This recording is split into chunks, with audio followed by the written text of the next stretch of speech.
Anyway, like this. Thank you.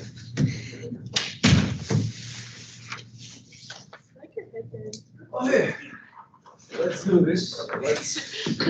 Let's close the book both literally and metaphorically. The last chapter for the semester.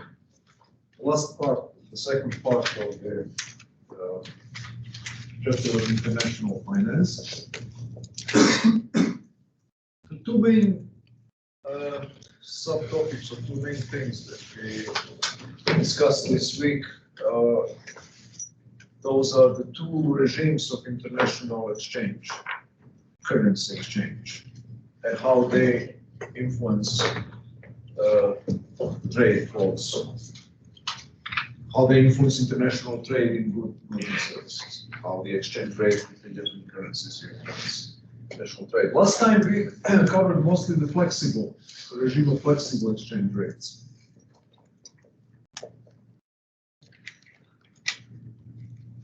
Sometimes known as freely floating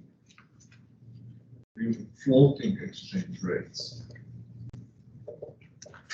That means you have two currencies that are independently managed by the central banks of their respective countries, and the rate exchange between two of them is determined just by supply and demand of that currency. Simple as that. If the supply of one currency increases faster than the other one, then the exchange rate will be affected. It will go down and vice versa. In the opposite case, it will go up. But they change from time to time depending on the characteristics of the supply and demand schedules, or supply and demand curves of all currencies. And we discussed this situation, American dollar versus Mexican peso, and what can happen. How this type of exchange rate regime influences exports and imports. And as a side, I mentioned that there are also the second major type of exchange rates are the so-called fixed exchange rates.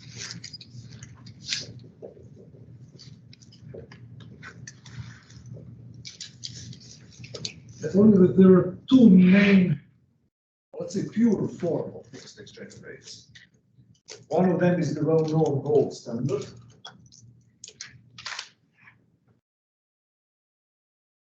The other one was something called currency board. For some reason, they omitted discussion of currency board from your book. Just keep that in mind. That will be one of the very few things that might pop up in your final exam that are not in the book or in the PowerPoints. So the gold standard, what is that? That's a system in which gold is money, commodities, money, and the so-called national currencies are just names for different weights of gold, different quantities of gold. They don't have any independent meaning beyond the description of a given weight of gold. So that shouldn't shock you that the exchange rates between them are fixed. If dollar is legally defined as 2 grams of gold and pound sterling is defined as 6 grams of gold, the exchange rate between them will be 1 to 3. Always, as long as those definitions of currencies persist. And throughout the period of the 19th and early 20th century, the definitions persist.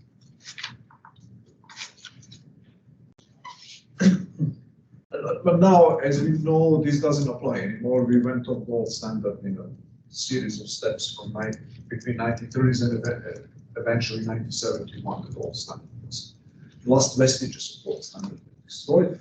Since then, we are in the system of this fiat currency, national fiat currencies that are the supply and demand of which are determined by the central banks in the ways that we analyzed before during the semester.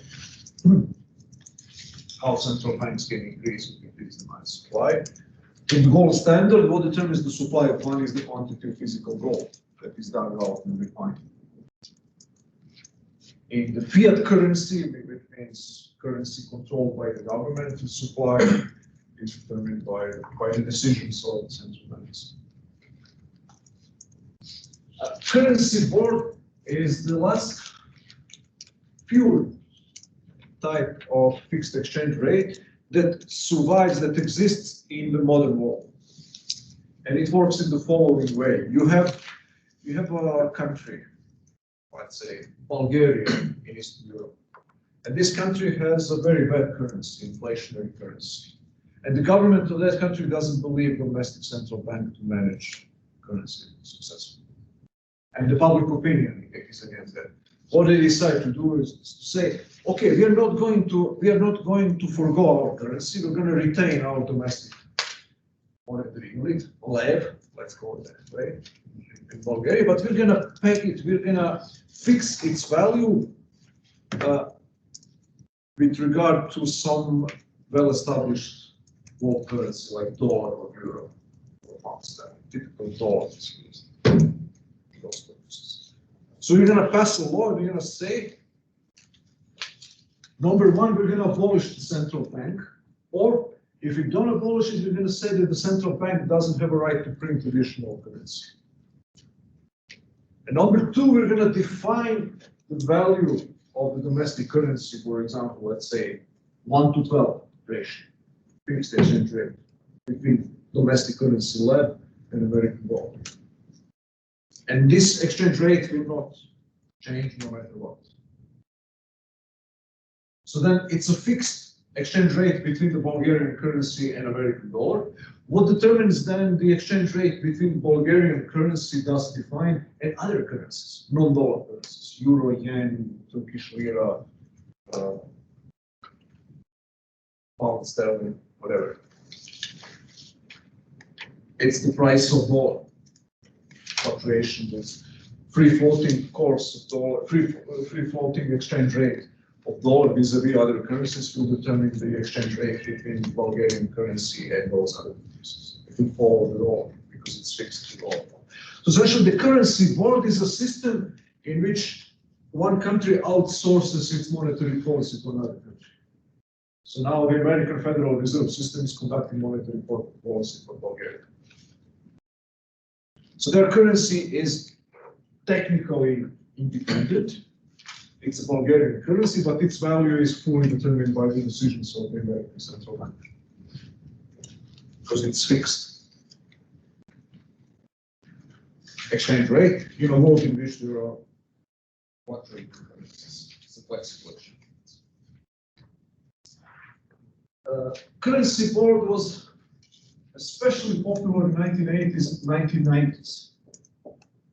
And a typical country that would introduce a currency board would be either a small country that doesn't have need for its separate currency, Hong Kong ran, for example, currency board for a time, or more frequently, a country that had a very bad experience, recent experience with inflation. There was a crisis of confidence in domestic monetary policy, so the country decided to introduce currency boards. Some Latin American countries were experimenting with currency boards, and some Eastern European countries as well. And the third aspect of this currency board is there needs to be a political will to introduce currency board, because you forgo monetary policy. As we know, you can use monetary policy to achieve many macroeconomic goals. Domestically, if you adopt currency board, that goes by the board. That goes out of the meaning. Metaphorical is you cannot use monetary policy anymore for any purposes whatsoever. In domestic economic policy or in foreign trade. So you need, in order to have a functioning currency board, you need a government that is committed to, let's say, limited government, a relatively laissez-faire, relatively hands-off approach to the economy. It doesn't work if you have an interventionist government that wants to boss around and control everything. That currency board ties its hands. In the same way, the gold standard doesn't allow too much experimentation. Yeah. Okay, these are the, we can call them the ideal types. Freely floating exchange rate, where there is just supply and demand for different national currencies determined by their respective central banks, and we have a fixed exchange rate gold standard and its modification in the modern world, that would be currency board. Now, unfortunately or fortunately, however you want to put it, most of the regimes that exist in the modern world are not so clear-cut. There are some kind of messy combinations of fixed and flexible elements.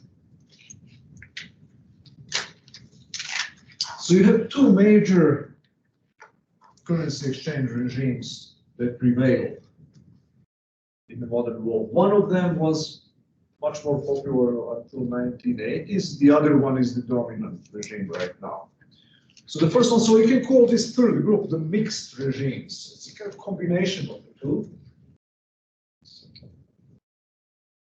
Mixed regimes. The first one was the something called pegged exchange rate.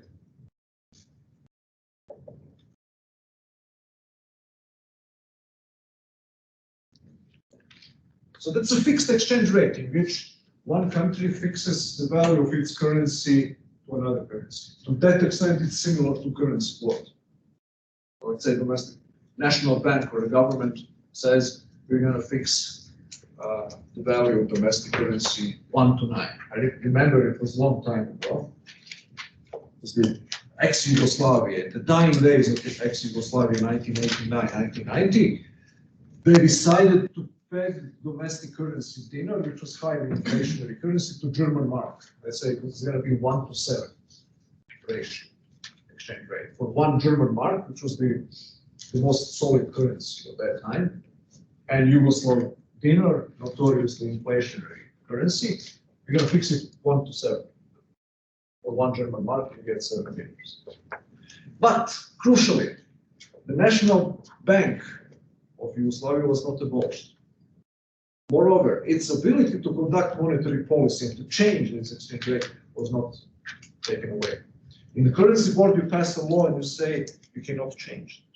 You need another law passed by the parliament or by the government in order to abolish the currency board or to reconstitute it, to change the exchange rate. Here, it's a matter of discretionary decision by a national bank. It can change this pegged rate whenever it seems fit. And sure enough, over the next few months, the value went from 1.7 to 1.9 and 1.16 and 1.23 and 1.28 and 1.54 and whatever it was. It was 1 to 100 before long. So what the main difference here is that you combine fixed exchange rate with your discretionary monetary policy by the central bank, which leads to bad consequences, which is largely abandoned nowadays.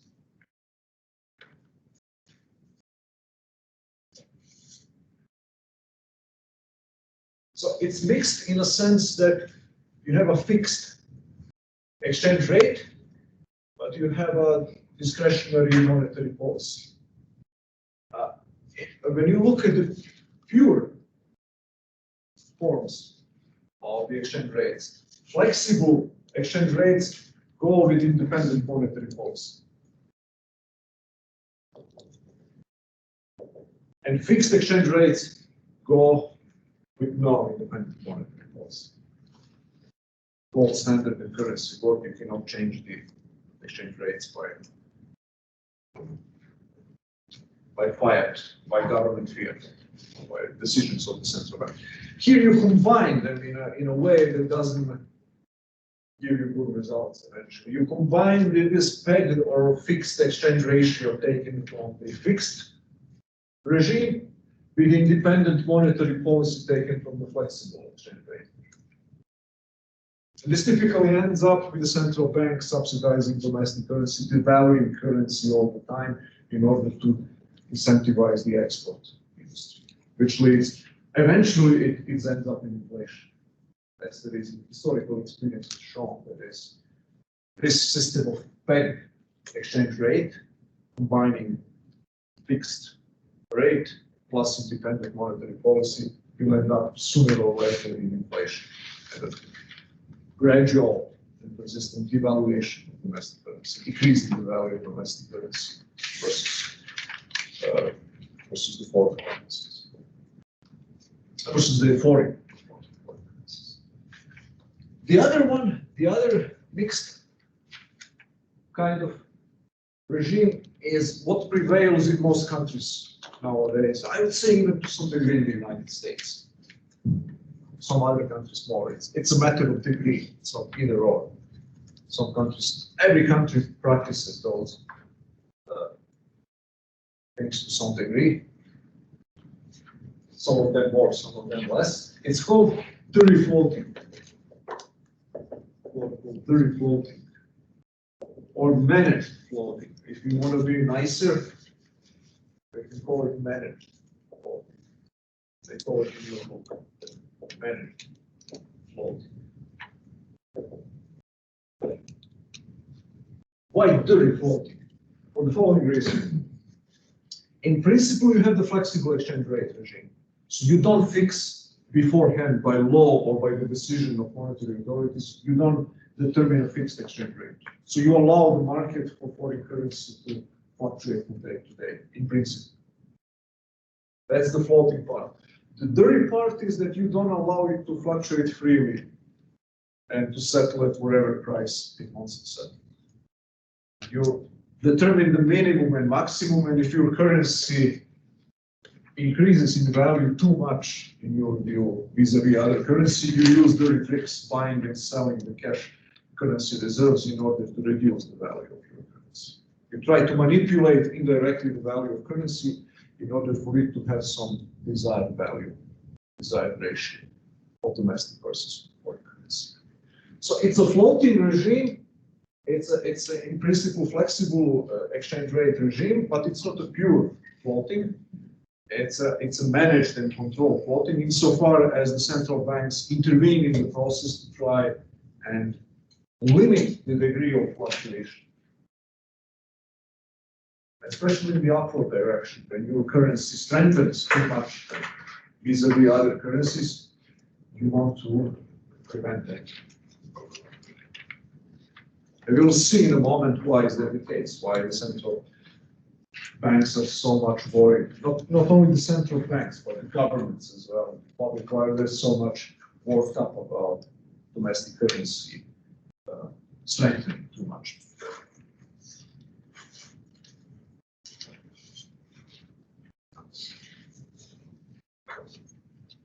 So what happens when you have a flexible exchange rate regime?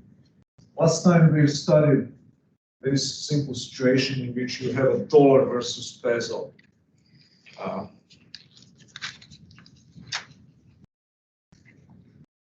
exchange market, American dollar versus peso, and we said, okay, let's assume that you have on the horizontal axis quantity of pesos. Here is the price of peso in dollars. How many dollars you need to pay for a peso.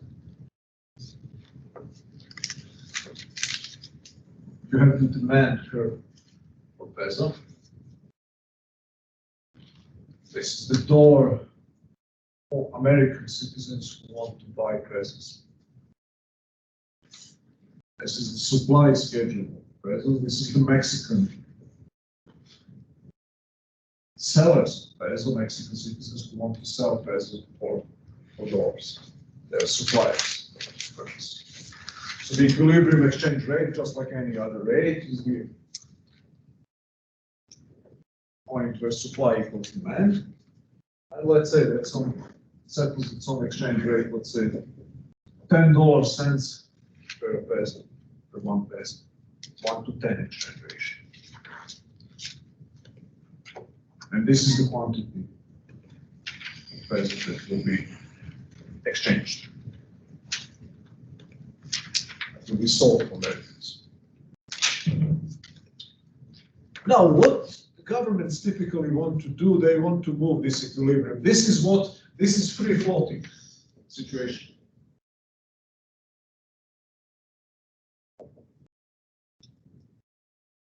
You conduct monetary policy for internal purposes.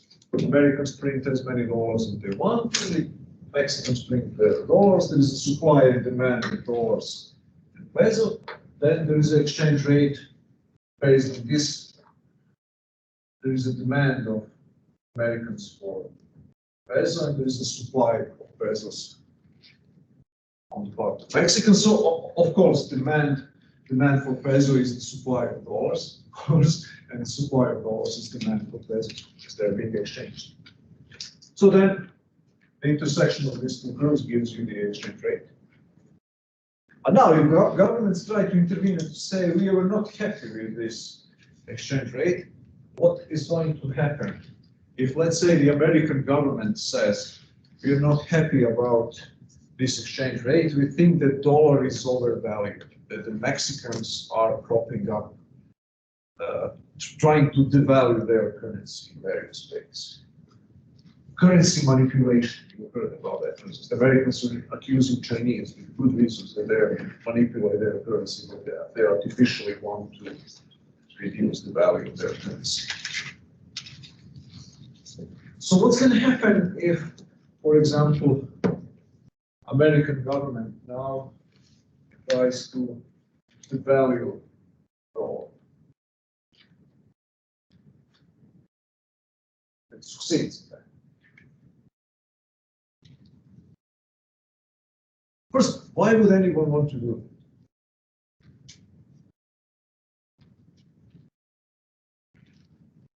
Why would the national bank want to decrease the value of domestic currency without vis-a-vis some other things? This is called devaluation. Decreasing the exchange ratio, the decreasing value of one currency vis-a-vis some other things. And revaluation is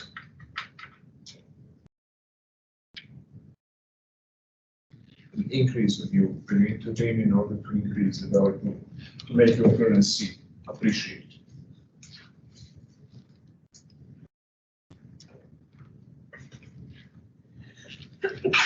Why would the policymakers in any given country want to depreciate their currency? Remember last time what happens? Something like that occurs.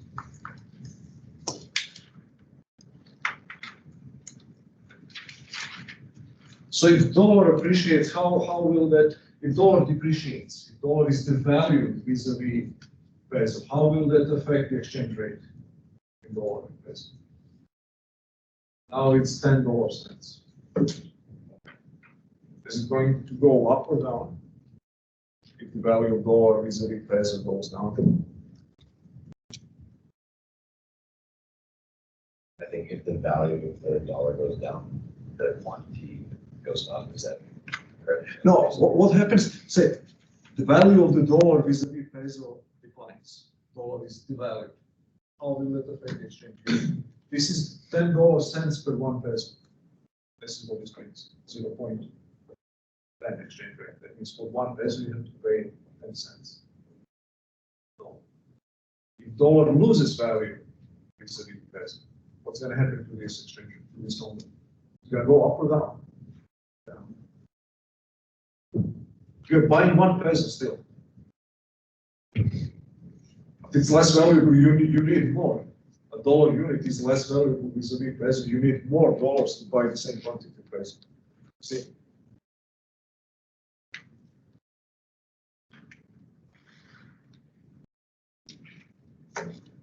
So let's say 0.12 exchange rate.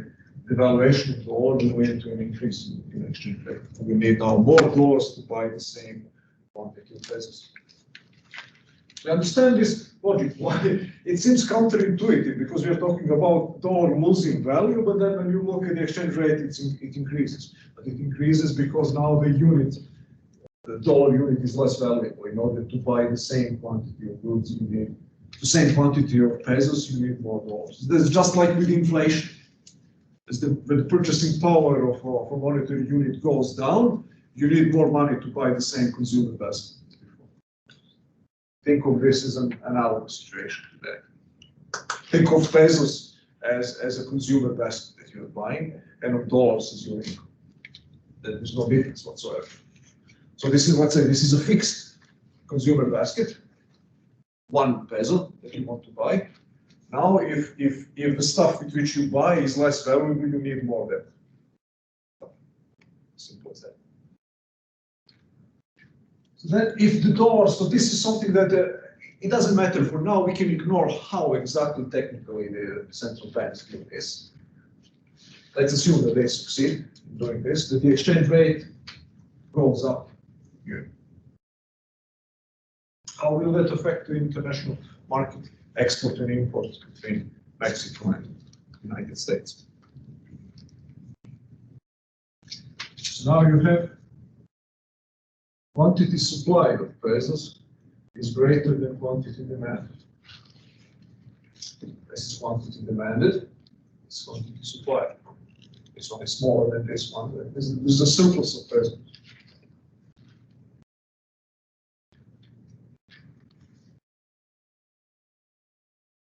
How will that affect export-import business? Think now, put yourself in the shoes of an American business. You want to import from Mexico.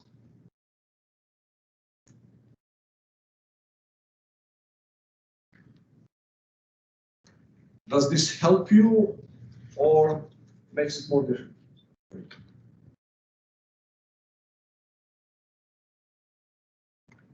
If you're an importer, it's going to hurt It's going to hurt you. Why?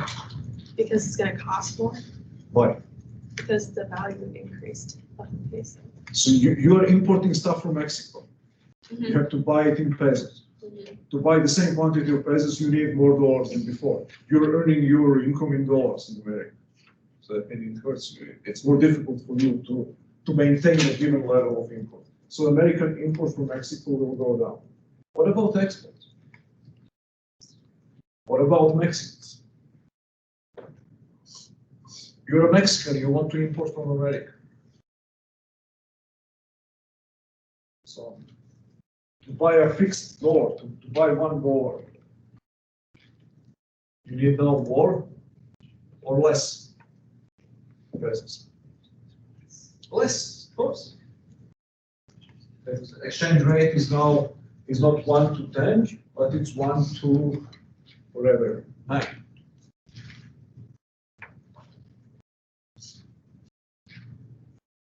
So then you can buy more dollars for your fixed income, peso denominated income, so you can afford them to buy more goods from America.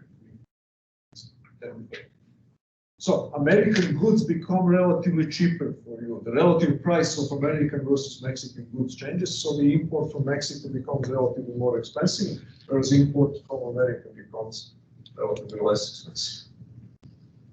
So that means that the balance of trade will shift in the direction of the United States.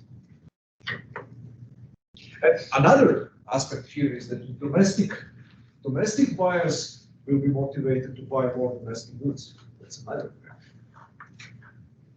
And Mexican buyers will be motivated to buy less Mexican goods. So devaluation of currency leads to a change in the balance of trade in the direction of the country that is devaluating its currency. And that's the primary reason why everybody is doing the defaulting. Because for one reason or another, trade deficits are perceived by modern public opinion and politicians and policymakers as a problem to be solved. It's politically good if you can reduce the trade deficit. And one of the ways in which you can do that is through manipulating the exchange rate to achieve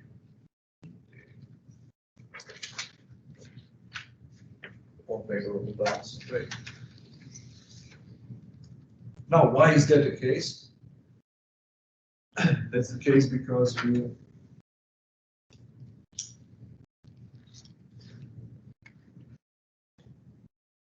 of this strange asymmetry between the visibility of the benefits of this policy and invisibility or lesser visibility of its cost. So when you reduce the trade deficit, who benefits from that? Domestic industries directly benefit from that. So you can identify them and say, look, see, our manufacturing production went up because we introduced the competitive, it's called sometimes ironically competitive devaluation. It means that you devalue the currency in order to make your export industry more competitive, cheaper. And then we know already that this fear of foreign trade imbalances are overblown. But that's not a problem at all. Because if you accumulate a trade surplus with a given country, you accumulate a surplus of that country's currency. So what are you going to do with that currency if you don't want to buy goods and services? Well, then you have to buy something else, or to sell that money to somebody who will eventually buy something for them. So what people can buy with their extra dollars, Chinese and Japanese, they can buy stocks or bonds, or real estate, or golf courses, or any number of other capital goods and securities. And that will benefit American shareholders and American workers. But the problem is that the beneficiaries of that are not so directly visible. That will be delayed. As this chain of transmission is much longer and much more difficult to identify. It's more of a hypothetical long-term process. So it's not politically catching the same way in which you can say, look, I saved our domestic industry, steel industry. Look, our trade balance is reduced. Okay, we used to have a trade deficit. Now we have a trade surplus. That's something that you can brag about as a politician, something that tangible that people can relate to.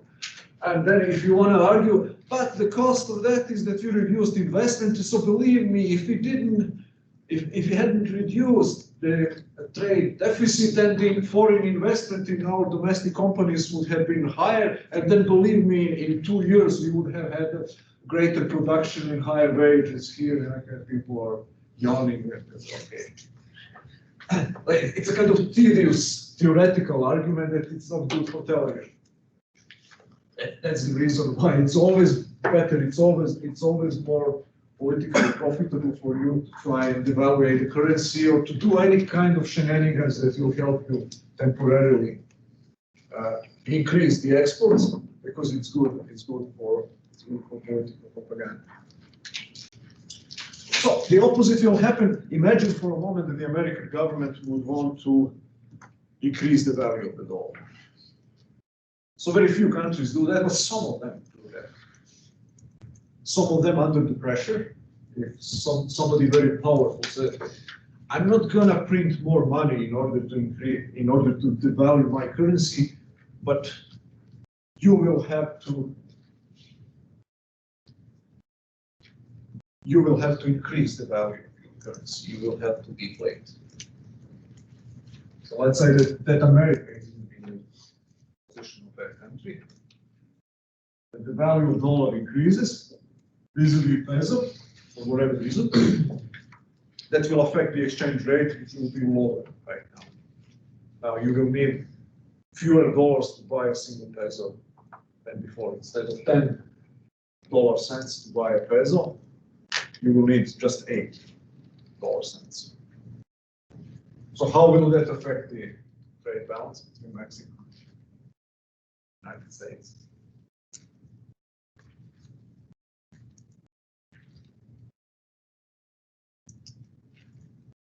You're an American business person and you want to import from Mexico. Your income here in dollars. It doesn't change. It's fixed from year to year or changes 2%. The same happens in Mexico. But now all of a sudden, instead of paying $10 cents for every peso, you're paying just $8 cents. So that means that you can buy a higher quantity of pesos for your given dollar denominated income. And that means that you can buy more Mexican produced goods and services from your fixed denominated dollar income. That means that you can more cheaply import stuff from Mexico than before. So that the import to the United States will increase as a consequence of revaluation of currency. And vice versa, Mexicans now you will have to pay for a dollar now, the exchange rate will not be 1 to 10, it will be 1 to 12 now. So 12 points something. So you they need to pay more for every dollar. That means the new peso denominated income that you earn in Mexico will give you less American goods and services. You can buy and import to Mexico. That means that the American export to Mexico will go down.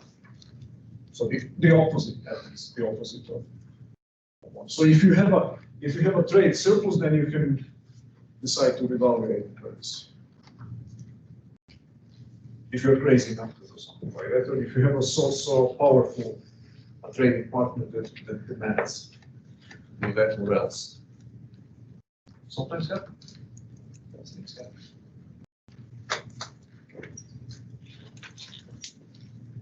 So that's how this changes this. This is the third time so I was talking about this, those fluctuations. You don't allow the market to be wherever it wants to be, but you try to manipulate it by competitive, so-called competitive devaluation, or somewhat less frequently with revaluation.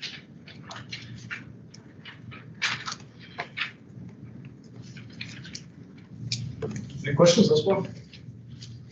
Okay, just a few things about the relative advantages and disadvantages of fixed versus flexible regimes. So there are two separate advantages, very often, very commonly involved advantages of flexible regimes that might seem kind of contradictory when you look at them. So the first advantage that is used is that you have the ability to conduct independent macroeconomic policy.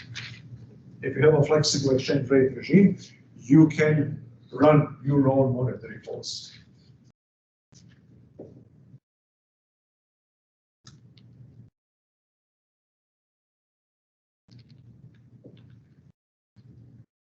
And that will then allow you to try and manipulate your economy in the ways that you consider to be useful. In any number of these ways that are described here. And the second, maybe contradictory advantage of flexible exchange rates is that they determine the value of a currency based on the market evaluation, the market exchanges. So you will have typically interventionist economists who say you should have flexible exchange rate because we can manipulate policy better, we can use government more in macroeconomic policy. And we have also free market economists like Milton Friedman who say, oh, we need flexible exchange rate because that's the market determines the price. So we think about the market, what is the economy? Is a system where supply and demand determine what the price is going to be. Who are you that to impose on the market what the price of anything, including one currency in terms of another currency will be? So then somebody like Milton Friedman would say, flexible exchange rate is good because it allows international currency exchange, international currency exchange market to determine real exchange rates. How good your currency is will be determined by its competition with other currencies. How much people want to buy. So this is this kind of competitive market justification.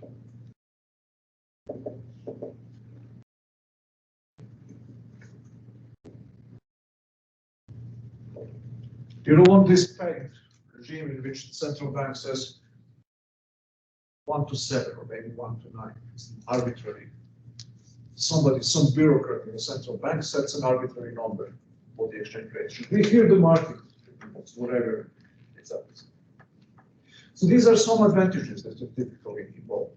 One major disadvantage there are two major disadvantages of the flexible regime that are in the same time advantages of the fixed regime.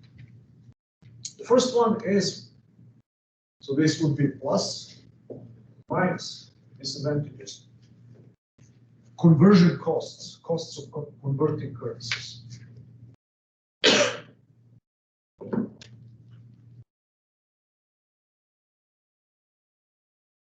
So that means you have to buy stuff in Mexico from the United States, you have to go to the exchange market, you have to exchange the dollars to peso, then you have to use peso. This is tedious, inconvenient. You lose money, you lose energy. You don't have so much security and predictability of price in the long run. So there are costs associated with the continuous conversion of one currency into multiple other currencies. Imagine that you have a multinational business in 15 countries, and now imagine how much time and energy you need to spend in order to secure the best possible exchange rates in 15 different currencies, and to do all the time. That drains out resources of all businesses that have the efficient to operate on an international scale. So that's one of the major costs, one of the major disadvantages of the flexible regime. And the other one, which is kind of related to this one, I mentioned it, is the lack of predictability. So people like predictability. Remember, why wages are sticky? Because people like predictability. People like stable prices in domestic economy. Inflation, it's not so much awful because prices increase, but because usually the prices increase in an unpredictable fashion. So certain level of stability and the lack of fluctuations is a positive economic good. So that applies to the exchange rates as well. So more stable exchange rates are better for the business in the long run. Flexible exchange rates are far less stable than fixed exchange rates, so that means that's a disadvantage. That's a problem.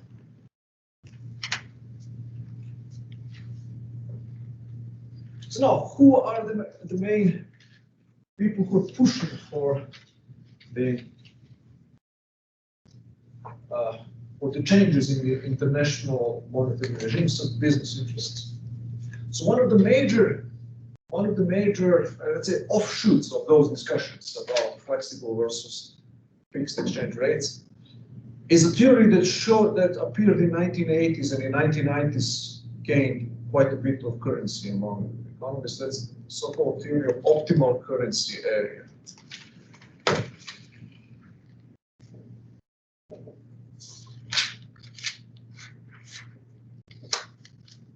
This theory says very rarely the optimal area on which you will have one currency with no need for currency exchange would coincide with the national borders. Typically, more than one country can have safely one currency, even if it's fiat currency, like American dollar. So that if that's the case, what is an optimal? What determines how large this area covered by one currency should be? And the main principle here is that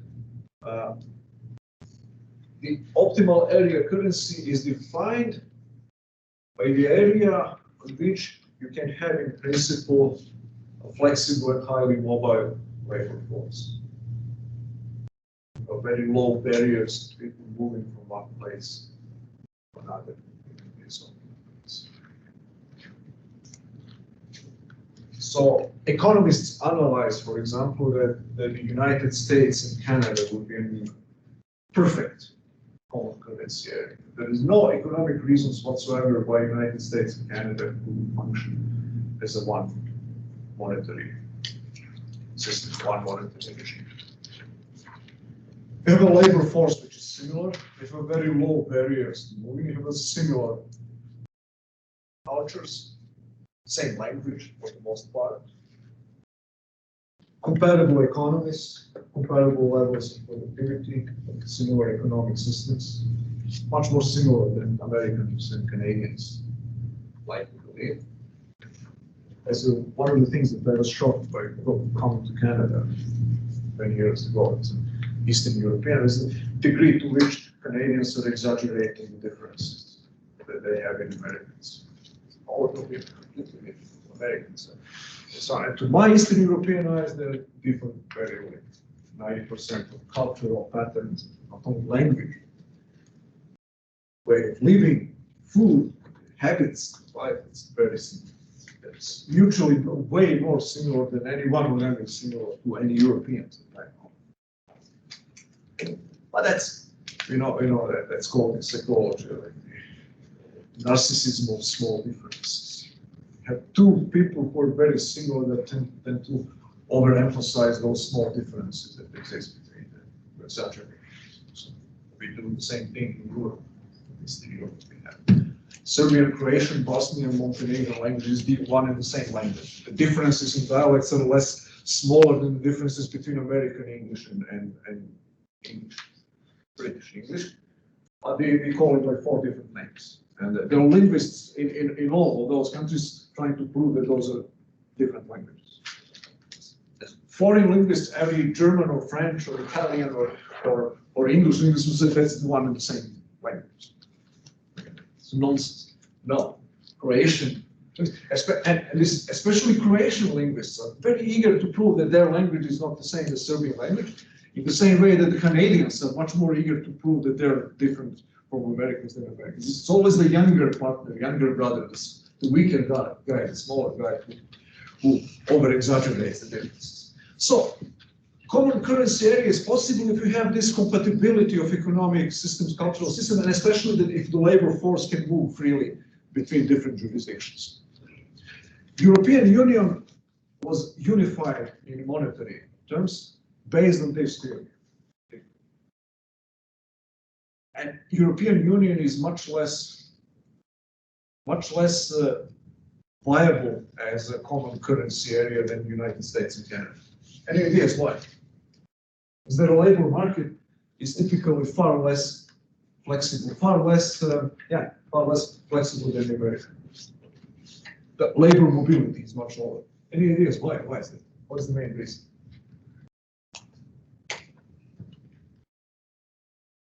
You go from Manitoba to Texas, language barrier is very slight. They may hear your accent that you're not around here, but you don't have a problem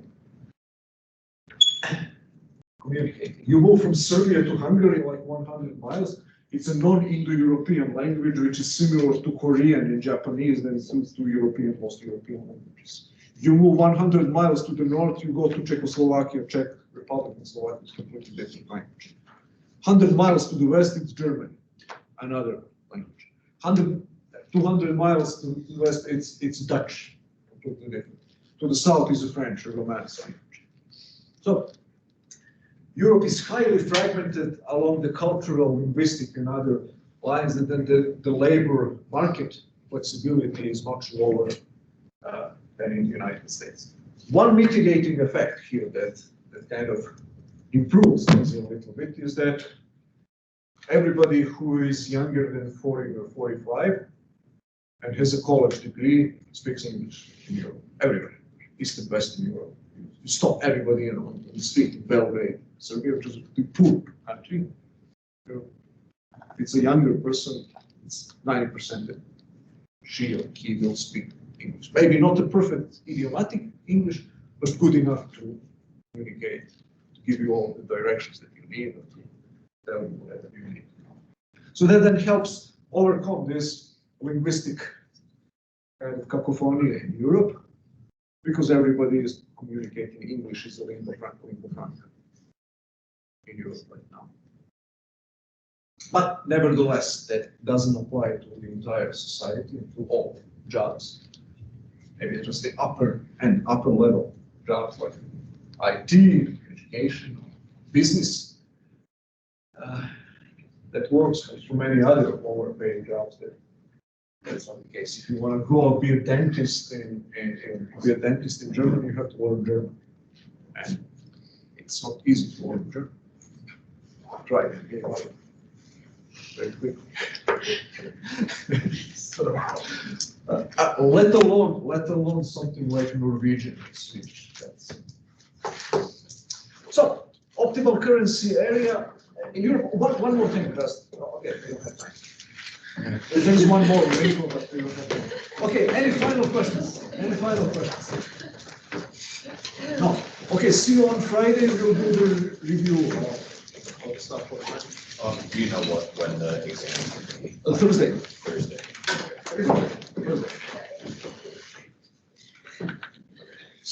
So is it too early or too late or what? Too late. Yeah, that works good for me. That works good for me. Works good for some people, but not for.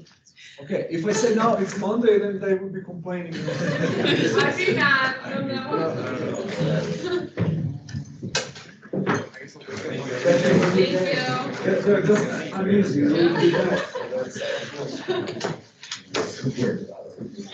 I know, because we have to track it today, so.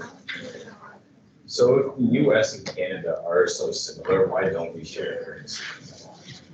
Yeah, just, the WikiLeaks showed up. They published those kind of secret talks that American and Canadian experts are about. And somebody mentioned maybe we should think about like common currency, and they laid out the arguments for that. Yeah. And this leaked out, and everybody freaked out. It was under George W. Bush administration. George Bush wants to sell us out. He only pretends that he's for national sovereignty. He's like a globalist who wants to abolish America. And in Canada, he's even worse. So the people. We're gonna be swallowed by the Yankee, by the big brother. So politically, that's the main reason. That makes sense. All right, thank you. He's making all social media.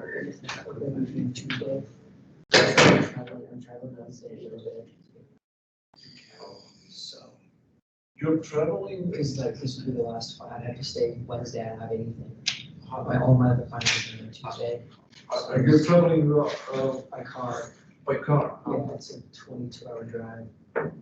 So. Is there any reason you couldn't like open it up like Tuesday and just leave it open Yes, I till? said, yeah. Oh, sorry. No. There's one reason, because I want to make the conditions for everybody the same. I mean, you just said a time limit, maybe? You just said a time limit on it, maybe? Yeah. And you just like, when you have it ready on Tuesday, but you only have 2 hours to take it. Okay. Would that be okay? Would you be able to do that somehow? Okay, you want the same thing to. Yeah, like have a good time limit, 2 to 3 hours, and then just, have it open so people have the opportunity to take it whatever day works best for them. Because you know what, theoretically, people who do the exam will know the questions, and then there will be a chance. I'm not saying that anybody will do something like that, but you see, I understand. I want everybody to have the same. Although theoretically, you can say, I will give you the window of like 10 hours during. So theoretically, then somebody can take an exam in the morning and then. Okay. Okay, so what I'm gonna do, I try to minimize this. So in principle, it's Thursday, but if you tell me, if you vouch that for whatever reason you have difficult time doing it on Thursday, I can make an exception. Okay. So, okay, if you travel So I can. Wednesday, Thursday, I'm gonna open it up for you for 2 hours. Tuesday night. So Yeah. Tuesday night or whatever. Can you open it can for take- just certain people, or is it open for everybody? Yeah, I wanted to minimize this. Yeah. If you really, I appeal to you to be honest about this. If you really have some kind of situation like that you cannot, it's not practical for you to take it on Tuesday, I can make an exception. I'll do that. But if you can take it on Thursday, I would Okay. like. Yeah, to- I can take it on You Thursday. can take it, It'd be okay. better on Tuesday, but I can Okay. take it on Thursday. Okay, so should I just come shoot you? So just shoot me an email and I'll open it up for you on Thursday sometime, Yeah, okay. whenever it I'll tell works you. best, and then. Okay, I'll look at my schedule and tell you Okay. when it will work. Thank you, I appreciate it. Is your office hours every day, or is it? It's every day. Every day, okay, It's every day. yeah. So just look at the syllabus and say Yeah, tomorrow it's 11 to 12. yeah. Were you in your office today? No, I was in Marauder's Con actually. I sent an email. Have you seen Yeah. it? Where were you sitting? You try to. Yeah, I was like, I went there twice and I'm like, huh. And on the big table, this, what is the high table and then overlooking the. Oh, huh, okay. Oh, so sorry. No, that's fine. I was just like, Okay. huh. So But see- is see so the tomorrow. cone or the code? What's the code? What is the code? The code? Code. Okay. Okay, so tomorrow I will be in my office. Okay, Just sounds good. drop by. Do you have like any other times tomorrow? Yeah, I will. I will be between 11 and 2. Okay, Anytime between 11 and 2. okay, sounds good. Thank you. But I may not be all the time in my office. Just shoot me an email whenever you're Okay. ready to meet me. I'll be probably around in the library, but not necessarily in my office. Do you have an 8 a.m. class at your, No. would you Just be, at 9:30. would you be in your office at 8? No. No, okay, sounds good. I'll shoot you an email. Okay, thanks.